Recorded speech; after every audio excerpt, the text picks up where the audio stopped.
Welcome to Moussa TV bulletin లో ముందుగా headlines. ఏపీలో భారీ వర్షాలున్న ప్రాంతాల్లో పింఛన్ల పంపిణీలో సచివాలయ ఉద్యోగులకు సీఎం చంద్రబాబు వెసులుబాటు. ఏపీలో హాట్ టాపిక్ గా మారిన జత్వానీ వ్యవహారం.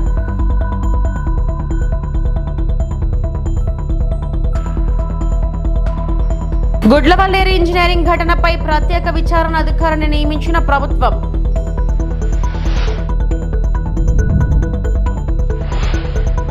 ఏపీలో భారీ వర్షాలు కురుస్తున్న ప్రాంతాలలో పింఛన్ల పంపిణీలో సచివాలయ ఉద్యోగులకు సీఎం చంద్రబాబు వెసులుబాటు కల్పించారు. ఆయా ప్రాంతాల్లో ఇబ్బందులుంటే వచ్చే 1-2 రోజుల్లో పంపిణీ పూర్తి చేయవచ్చని చెప్పారు. ఈ విషయంలో సచివాలయ ఉద్యోగులపై ఒత్తిడి తీసుకురావద్దని, టార్గెట్ పెట్టవద్దని కలెక్టర్లను ఆదేశించారు. వర్షాలు లేని ప్రాంతాల్లో యథావిధిగా పింఛన్ల పంపిణీ పూర్తి చేయాలన్నారు. అక్టోబర్ 2 నుంచి అర్హులైన వారికి కొత్త పింఛన్లు ఇస్తామని స్పీకర్ అయ్యన్న పాత్రుడు తెలిపారు. అనర్హుల పింఛన్లు తొలగించాలని యోచిస్తున్నామన్నారు. ఏపీలో పింఛన్ల పంపిణీ వేగంగా సాగుతుంది. ఉదయం నుంచే నగదును లబ్ధిదారులకు అందజేస్తున్నారు. భారీ వర్షాలు కురుస్తున్న ప్రాంతాలు మినహా ఇతర చోట్ల పంపిణీ చేపట్టారు. సెప్టెంబర్ 1న సెలవు కావడంతో ఒకరోజు ముందుగానే పింఛన్ల పంపిణీ చేపట్టారు.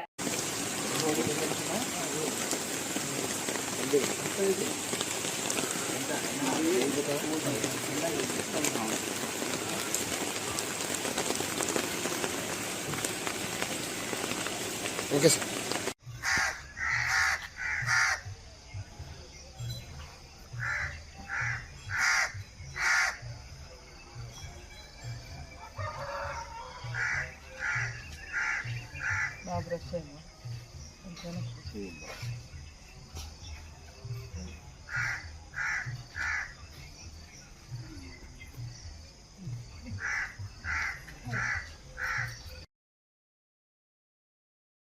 వన మహోత్సవం సందర్భంగా మంగళగిరి ఎయిమ్స్ సమీపంలోని ఎకో పార్క్ లో CM Chandrababu, deputy CM Pawan Kalyan, కేంద్ర మంత్రి పెమ్మసాని చంద్రశేఖర్ మొక్కలు నాటారు.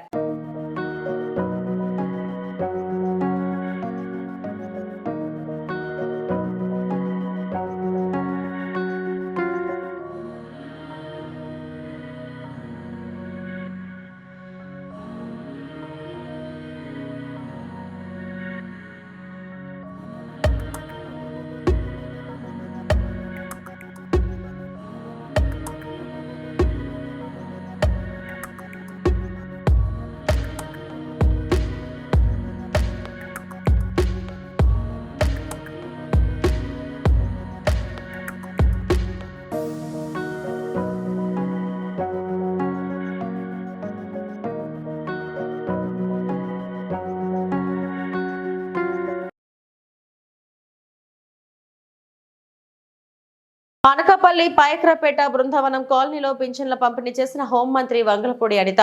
హోంమంత్రి వంగలపూడి అనిత మాట్లాడుతూ, ముఖ్యమంత్రి నారా చంద్రబాబు నాయుడు పింఛన్ల పండుగ ఒకరోజు ముందుగానే తీసుకువచ్చారు. చరిత్రలో మొదటిసారి ఒకరోజు ముందు పింఛన్లు ఇవ్వడం, ఒక రోజులోనే 95% పింఛన్లు పంపిణీ చేశారు. వాయుగుండం నేపథ్యంలో అప్రమత్తమైన ఏపీ ప్రభుత్వం భారీ వర్షాల నేపథ్యంలో సీఎం, మంత్రులు, అధికారులతో టెలికాన్ఫరెన్స్ నిర్వహించారు. ఎలాంటి ప్రాణ నష్టం జరగకుండా ముందస్తు చర్యలు తీసుకోవాలని సీఎం ఆదేశించారు. లోతట్టు ప్రాంతాల్లో ఉండే ప్రజలను పునరావాస కేంద్రాలకు తరలిస్తున్నాం. అధికారులు ఎప్పటికప్పుడు ప్రజలను అప్రమత్తం చేస్తున్నారు అని హోంమంత్రి అనిత తెలిపారు. 1వ తారీఖునే పెన్షన్లు అందజేస్తామని చెప్పి మాట ఇచ్చిన ప్రకారం 4000 రూపాయల పెన్షన్ ప్రకారం దానికి కూడా ఇంటింటికి తీసుకెళ్లి వాళ్ళకి ఇస్తాము అని చెప్పిన మాట నిలబెట్టుకోవడానికి ఈ రోజు గౌరవ చంద్రబాబు నాయుడు గారు ఒక రోజు ముందుగానే పెన్షన్ల పండుగ తీసుకురావడం జరిగింది.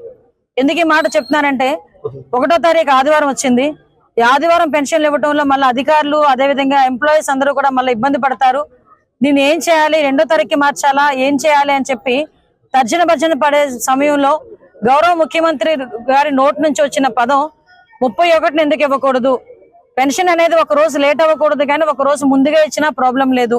డెఫినెట్ గా ఎవరైతే పెన్షన్దారులు ఉన్నారో వాళ్ళందరూ కూడా ఎదురు చూసే పరిస్థితి కనిపించకూడదు, ఒక రోజు కూడా వాళ్ళకి లేట్ అవ్వకూడదు అని చెప్పి చరిత్రలోనే మొట్టమొదటిసారిగా పెన్షన్ 1వ తారీఖున కాకుండా ముందు రోజు కూడా ఈ రోజు, రేపు ఆదివారం కాబట్టి శనివారం ఈరోజు 31st ఈ రోజు పెన్షన్ పంపిణీ కార్యక్రమం అనేది జరిగించడం అనేది ఆయన తాలూకా దూరదృష్టికి, అదేవిధంగా ఆయన తాలూకా నిబద్ధతకి ఒక పరాకాష్ట మనం అందరం కూడా చెప్పుకోవచ్చు ఈ రోజు. ఎందుకనంటే చంద్రబాబు నాయుడు గారు అదే ఎన్డీఏ ప్రభుత్వం చెప్పినట్టుగానే ఈ రోజు పెన్షన్ విధానంలో అందరికీ కూడా ఆల్రెడీ ఈ టైంకే దగ్గర దగ్గర 76% పెన్షన్లు కూడా పంపిణీ చేయడం కూడా జరిగిపోయింది. అంటే ఒక్క రోజులోనే దగ్గర దగ్గర 95% పెన్షన్లు పంపిణీ చేసిన ఆ పరిస్థితి కూడా ఈ రోజు రాష్ట్ర ప్రభుత్వానికి ఉందంటే రాష్ట్ర ప్రభుత్వం తాలూకా ఎన్డీఏ ప్రభుత్వం తాలూకా నిబద్ధత ఎంతవరకు ఉందో మనందరం కూడా తెలుసుకోవచ్చు. అదేవిధంగా ఈ రోజు ఇందాకే మనకి ఎప్పుడైతే ఈ 3 రోజుల కాలంలో రాష్ట్రంలోని భారీ వర్షాలు మన అందరికీ కూడా తెలుసు. ఈ భారీ వర్షాల కారణంగా ఎక్కడ కూడా ఎటువంటి ఇబ్బంది కలగకూడదనే ఉద్దేశంతో ఇప్పుడే గౌరవ ముఖ్యమంత్రి గారు అందరు ఎమ్మెల్యేలతోని మంత్రులతోని అందరితోని కూడా ఇప్పుడు టెలికాన్ఫరెన్స్ కలెక్టర్లతో అందరితోని కూడా టెలికాన్ఫరెన్స్ తీసుకున్నారు. టెలికాన్ఫరెన్స్ లో చాలా క్లియర్ గా చెప్పారు, ఎక్కడా కూడా ఒక ప్రాణం కూడా పోకూడదు, దానికి సంబంధించి ముందస్తు చర్యలు తీసుకోవాలని చెప్పడం. అదేవిధంగా ఇమీడియట్ గా నన్ను డిజాస్టర్ మేనేజ్మెంట్ లో కమాండ్ కంట్రోల్ రూమ్ లో ఉండమని నన్ను కూడా ఆదేశించడం జరిగింది. నేను ఇక్కడ నుంచి డైరెక్ట్ గా ఇప్పుడు కమాండ్ కంట్రోల్ రూమ్ కూడా వెళ్ళడం జరుగుతుంది. అంటే ఎక్కడ కూడా ఈ వరదల వల్ల కానీ ఇప్పుడు ఎక్కడైతే రిజర్వాయర్లు నిండిపోయి ఉన్నాయో అక్కడ కూడా అలర్ట్ చేయడం కానీ, ఎక్కడైనా చెరువు గట్లు కానీ ఎక్కడైనా ఇబ్బంది పడే పరిస్థితి ఉంటే అక్కడ నుంచి పునరావాస కేంద్రాలు పంపించడం కానీ, ఈ రాబోయే 2 రోజుల్లో వర్షపాతం ఎంతవరకు నమోదవుతుంది అన్నది ఇమీడియట్ గా ముందే తెలుసుకుని ప్రజలను అప్రమత్తం చేయడంలో కలెక్టర్లందరినీ కూడా ఇమీడియట్ గా వాళ్ళ ప్లేస్లోనే ఉంచడం జరిగింది. ఆల్ డిపార్ట్మెంట్స్ ని ఇప్పుడున్న సిచ్యువేషన్ దృష్ట్యా అందరినీ కూడా ఎవరి ప్లేస్ లో వాళ్ళని అలర్ట్ గా ఉండమని చెప్పడం కూడా జరిగింది, ఆదేశించడం జరిగింది. దాని ప్రకారంగా ఈ వరదల వల్ల ఏదైతే వర్షాల వల్ల జరిగే ఇబ్బందులు ఎవరికి రాకుండా, ఎటువంటి ప్రాణం కూడా పోకుండా, వీలైతే పంట నష్టం కూడా ఎక్కువగా జరగకుండా చూసుకునే బాధ్యత కూడా తీసుకోమని గౌరవ ముఖ్యమంత్రి. గుడ్లవల్లేరు ఇంజనీరింగ్ కాలేజ్ ఘటనపై విచారించేందుకు ప్రత్యేక విచారణ అధికారిని నియమించారు. వారితో పాటు మరో 5 మందితో కలిసిన పోలీస్ సాంకేతిక సిబ్బందితో విచారణ బృందాన్ని ఏర్పాటు చేశారు. జిల్లా పోలీస్ అధికారి ఆదేశాల మేరకు విచారణ బృందం వెంటనే రంగంలోకి దిగి బాలికల వసతి గృహంలో తనిఖీలు మొదలుపెట్టింది. మంత్రి కొల్లు రవీంద్రతో పాటు జిల్లా కలెక్టర్ డీకే బాలాజీ, జిల్లా ఎస్పీ గంగాధర్ రావు, పెడన శాసనసభ్యులు కాగిత కృష్ణప్రసాద్, మాజీ ఎంపీ కొనకళ్ళ నారాయణరావు గుడ్లవల్లేరు ఇంజనీరింగ్ కళాశాలలోని బాలికల వసతి గృహం వద్దే ఉండి విద్యార్థుల నుంచి వాస్తవ పరిస్థితులను అడిగి తెలుసుకుంటున్నారు. ఉంటాయంటే మరి ఎవరు కూడా అటువంటి సాహసం చేయడానికి అవకాశం లేకుండా ఉంటాయని నేను తెలియజేస్తా ఉన్నాను. అంతేకాకుండా ఈ ఇన్వెస్టిగేషన్ అనేటువంటిది non linear junction detector NLGD అనేటువంటి ఒక ఆపరేటర్స్ తో కూడా మేము దీన్ని చేసేదానికి మేము సిద్ధంగా ఉన్నాము. కానీ ఇక్కడ ఉన్నటువంటి సిచ్యువేషన్ ఎటువంటి పరిస్థితుల్లో దృష్ట్యా మాకు కొంచెం వెసులుబాటు కల్పించినట్లయితే మేము అన్ని కూడా మాకు సహకరించినట్లయితే మేము చేయడం జరుగుతుంది. అట్లాగే నిన్న నైట్ అలాగే ఈ రోజు మార్నింగ్ కూడా ఒకసారి వెరిఫై చేయడం జరిగింది. అంతేకాకుండా ఈ టోటల్ ప్రెమైసెస్ లో కూడా ఎక్కడైనా సరే ఏమైనా కెమెరాస్ ఉన్నాయని ఎంటైర్ క్యాంపస్ మేము తరువుగా చెక్ చేయడం కూడా జరుగుతుంది. అంతేకాకుండా ఈ యొక్క ఇన్వెస్టిగేషన్ త్వరితగతిన నిన్న ఏదో చెప్తా ఉన్నారు, అంత సమయం పట్టేంత పెద్ద కేసు కూడా కాదు ఇది. ఇమ్మీడియట్ గా దీన్ని మా యొక్క స్పెషల్ టీమ్ ని ఏర్పాటు చేసి ఈ యొక్క ప్రోగ్రెస్ కేసులో ఉండడమే కాకుండా దీన్ని ఏ రకంగా మేము దీన్ని ఇన్వెస్టిగేషన్ చేస్తున్నాం అనేది కూడా ట్రాన్స్పరెంట్ మేనర్ లో కూడా మేము చెప్పడం జరుగుతుంది. మీలో ఎవరైనా సరే మేము స్వయంగా ఈ యొక్క హిడెన్ కెమెరా కానీ లేదా దీన్ని చూసాము అని అంటే ఇప్పుడే స్వయంగా ముందుకు రావచ్చు. నేను అది చూశాను అని అంటే మాత్రం మీకు అది చెప్పండి, మేము అంత నోట్ చేసుకుంటాము. ఎవరికో వార్డెన్ గారికి చెప్పారంటారో వాళ్ళని కూడా మేము ఎగ్జామిన్ చేస్తాము. అంతేకాకుండా ఈ కేసుని ఇమ్మీడియట్ గా ప్రోగ్రెస్ కూడా మీ అందరికీ కూడా చెప్పడం జరుగుతుంది.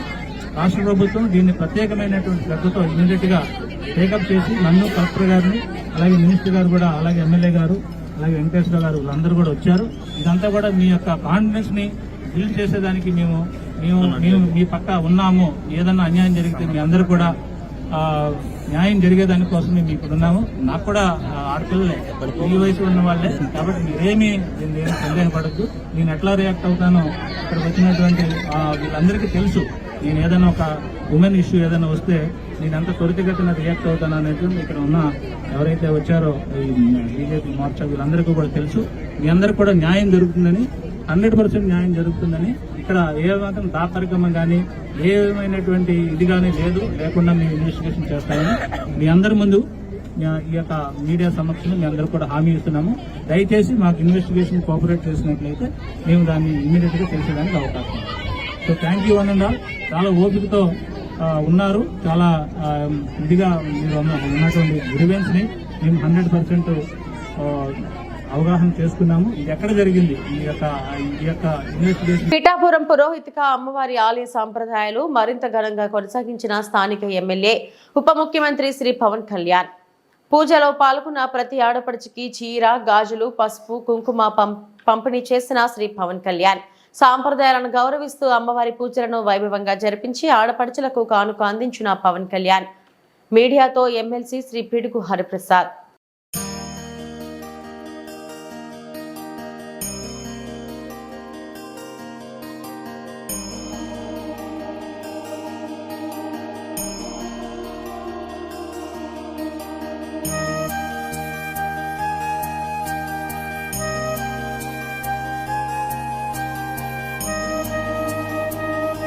పీఠికాపురంలో వేంచేసి ఉన్న శ్రీ కుక్కుటేశ్వర స్వామి ఆలయంలోని పురోహితిక అమ్మవారి శక్తిపీఠంలో జరుగుతున్న ఈ వరలక్ష్మి వ్రతాలు అంగరంగ వైభవంగా ఉన్నాయి. ఉదయం 6 గంటల నుంచే భక్తులు ఈ పూజలో నిమగ్నమై ఉన్నారు.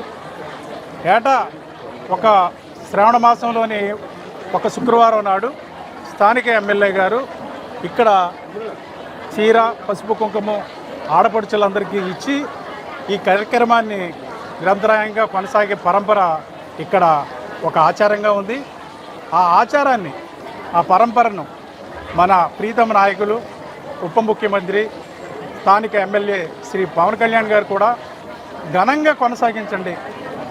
ఇక్కడ ఏర్పాట్లు ఎటువంటివి కావాలన్నా మనం చేద్దాము. 6,000 మంది భక్తులకి అవకాశం ఉందంటే ఆయన 12,000 మందికి చీరలు, పసుపు కుంకాలు పంపించారు. బ్యాచ్కి 1,500 మంది చొప్పున పూజలు చేస్తున్నారు. ఈవో గారు, ఆలయ సిబ్బంది 3 రోజులుగా చక్కటి ఏర్పాట్లు చేస్తున్నారు. అయితే వర్షం వచ్చినప్పటికీ ఆ వర్షం భక్తుల్ని ఎక్కడ ఆటంకపరచలేదు, భక్తులు ఎక్కడ వెనక తగ్గలేదు. తడుచుకుంటూనే అమ్మవారి పూజల్లో పాల్గొంటున్నారు. ఇది అంగరంగ వైభవంగా చూడడానికి కన్నుల పండుగగా ఉంది. అమ్మవారి ఆశీస్సులు పిఠాపురం నియోజకవర్గంలోని ప్రజలందరికీ ఉండాలని, చల్లగా చూడాలని, ఇక్కడ పాడి పంటలు విలసిల్లాలని, అందరూ సౌభాగ్యాలతో తొలుతొగాలని జనసేనగా నాయకుడు శ్రీ పవన్ కళ్యాణ్ గారి పక్షాన, జనసేన పక్షాన, ఈ ఎండోమెంట్స్ సిబ్బంది పక్షాన మనస్ఫూర్తిగా కోరుకుంటున్నారు. పోలీసు వారు కూడా చాలా చక్కగా బాధ్యతలు నిర్వర్తిస్తున్నారు. 3 రోజులుగా ఎవరికి ఆటంకం కలగకుండా వారు ప్రణాళికలు సిద్ధం చేసి దాన్ని అమలు జరుపుతున్నారు. దాని కారణంగా ప్రశాంతమైన వాతావరణంలో ఒక భక్తి ప్రపత్తులతో ఈ కార్యక్రమాన్ని కొనసాగించే ఒక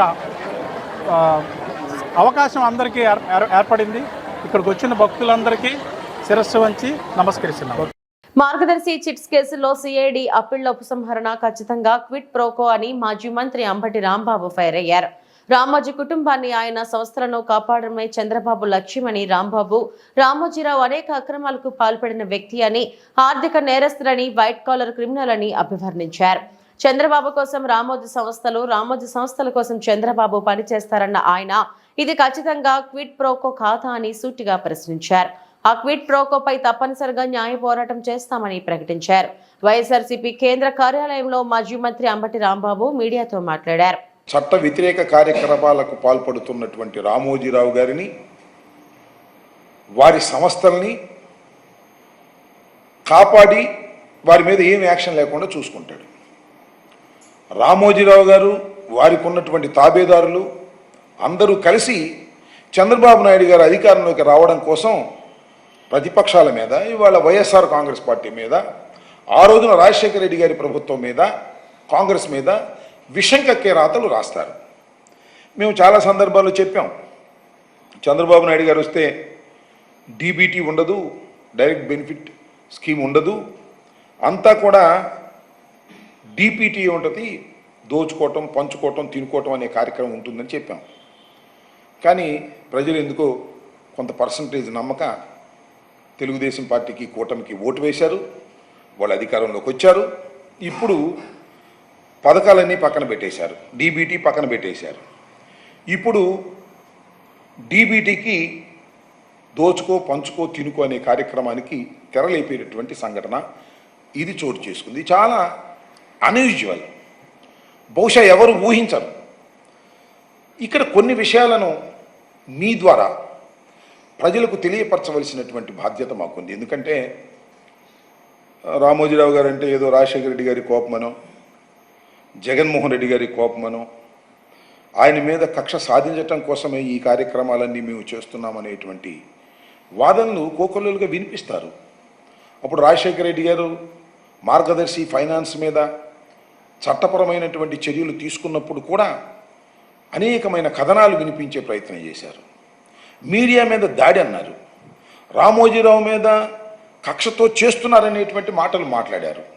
సరే, అదంతా కథ నడిచింది, మీ అందరూ చూస్తారు. దాని విషయం కూడా నేను ప్రస్తావన చేస్తాను. అసలు ఏంటి చిట్ ఫండ్ కంపెనీ ఏంటి? మార్గదర్శి చిట్ ఫండ్ కంపెనీ ఏ విధంగా నడుస్తుంది? అసలు ఈ దేశంలో చిట్ ఫండ్ కంపెనీలు ఏ విధంగా నడవాలి?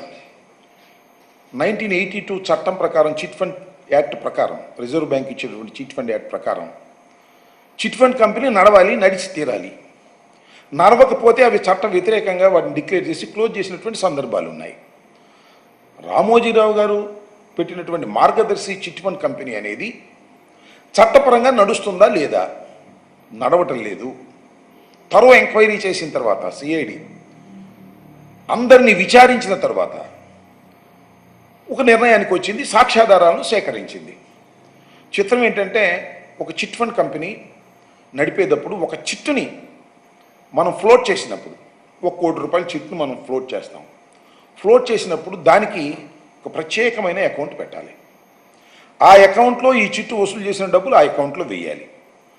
అక్కడే ఉండాలి తప్ప మరొక అకౌంట్లో వేయటానికి వీల్లేదు, ట్రాన్స్ఫర్ చేయడానికి వీల్లేదు. ₹1 కోటి చిట్టుగా అలాగే చేయాలి. అలా ఎన్ని చిట్లు ఓపెన్ చేస్తే అన్ని చిట్లకి అన్ని అకౌంట్స్ ఓపెన్ చేయాలి. తనపై తప్పుడు కేసు నమోదు చేసి ఇబ్బందులకు గురిచేసిన వ్యవహారంలో 3 ఐపీఎస్ అధికారులు కీలక పాత్ర పోషించారని ముంబై నటి కాదంబరి జత్వాని పోలీసులకు చెప్పినట్లు తెలిసిందే. దీని వెనుక అప్పటి నిఘా విభాగం అధిపతి సీతారామాంజనేయులు, విజయవాడ పోలీస్ కమిషనర్ కాంతి రాణా తాత, డీసీపీ విశాల్ గున్ని ఉన్నారని దర్యాప్తు అధికారికి వివరించారు. విజయవాడలో నాపై కేసు నమోదు చేసే ముందే ఇంటెలిజెన్స్ బృందాన్ని సీతారామాంజనేయులు ముంబై పంపించి మా ఇంటి వద్ద రెక్కీ చేశారు. అంతా అనుకూలంగా ఉందని ఖరారు చేసుకుని ముందస్తు ప్రణాళికలో భాగంగా విద్యాసాగర్తో ఫిర్యాదు ఇప్పించి కేసు నమోదు చేశారు. వెంటనే విజయవాడ పోలీసులు ముంబై వచ్చారు. నేను పోలీస్ కస్టడీలో ఉన్నప్పుడు 2 వ్యక్తులు సాధారణ దుస్తుల్లో వచ్చారు. ముంబైలో కేసును ఉపసంహరించుకోవాలని నాపై ఒత్తిడి చేసి సంతకాలు తీసుకున్నారని కాదంబరి జత్వాని విచారణలో పోలీసులకు చెప్పినట్లు సమాచారం. Okay, I target industrialists.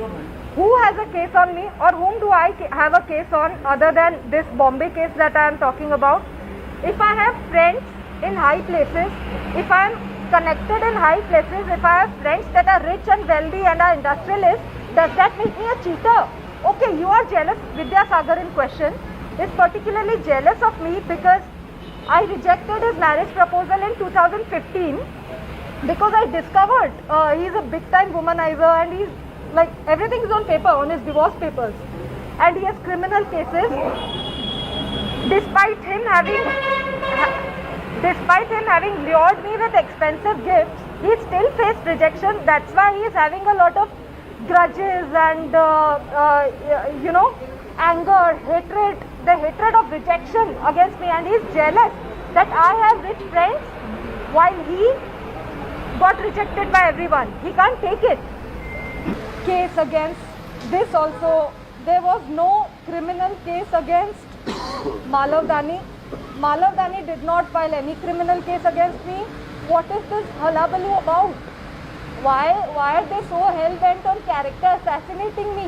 పశ్చిమ గోదావరి జిల్లా నర్సాపురం తీర ప్రాంతంలో అల్పపీడన ప్రభావంతో శుక్రవారం రాత్రి నుంచి ఎడతెరిపి లేకుండా కురుస్తున్న భారీ వర్షాలకు లోతట్టు ప్రాంతాలు జలమయమయ్యాయి.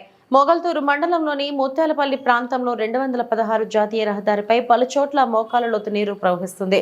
దీంతో జాతీయ రహదారిపై ట్రాఫిక్ తీవ్ర అంతరాయం ఏర్పడింది.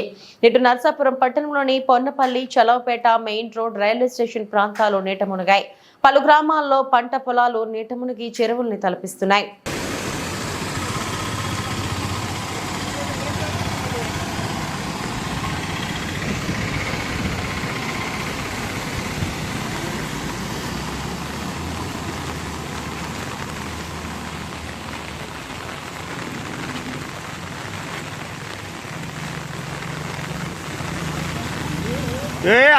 అయిపోయినా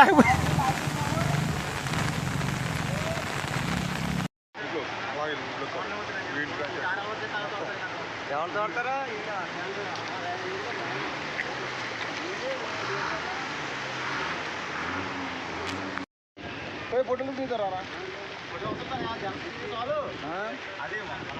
తిరుపతి ఆ వీడియో సరిపోతుంది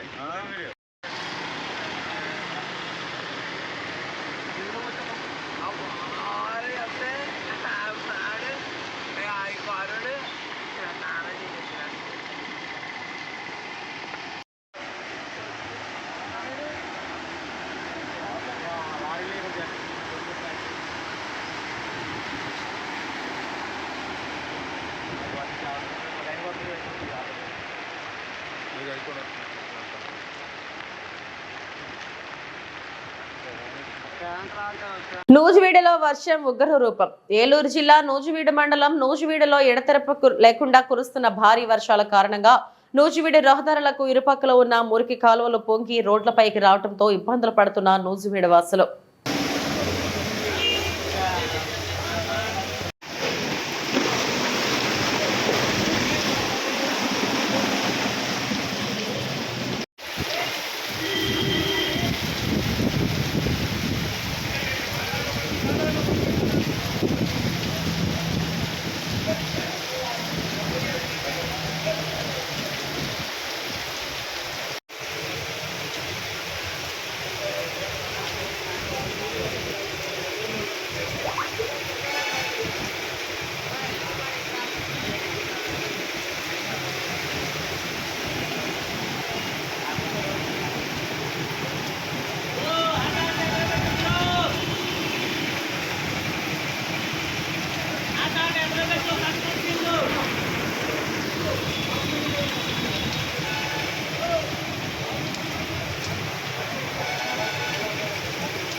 గుంటూరు జిల్లా మంగళగిరి నగరంలో ఎడతెరిపి లేకుండా 24 గంటలుగా ఆగకుండా కురుస్తున్న భారీ వర్షాలకు Gautama Buddha road NRI hospital వద్ద వరద నీరు భారీగా చేరుకుంది.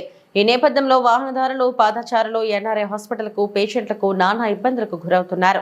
Mangalagiri NRI hospital centre Kondaveeti Vagu ఉప్పొంగడంతో రహదారులు మొత్తం జలమయం అయ్యాయి. భారీగా నిలిచిపోయిన వాహనాలు, వాగుకు సైతం కొట్టుకుపోయిన కారులు, బైకులు క్రేన్ సహాయంతో బయటకు తీశారు స్థానికులు. తుఫాను దాటికి అల్లకల్లోలమవుతున్న ప్రజా వ్యవస్థ.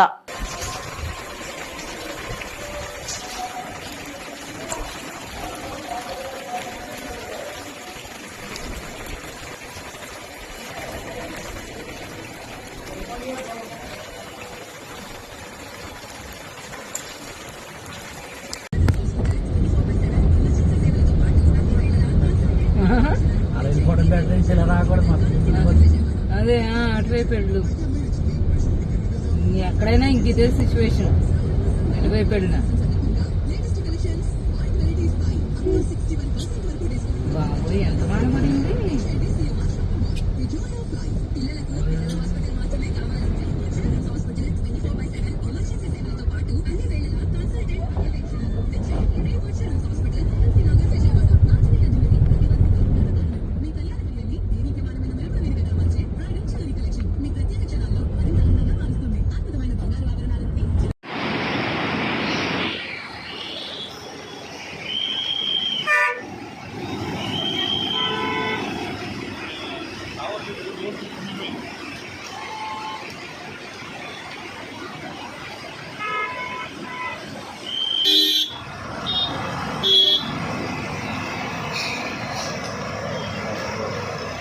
బాసు ఎట్రా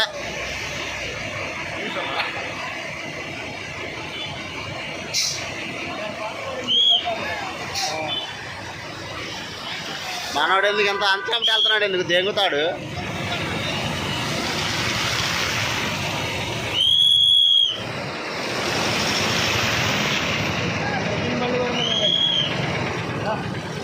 ఇవి ఇప్పటి వరకు నా బులెటిన్ అప్డేట్స్. నమస్తే.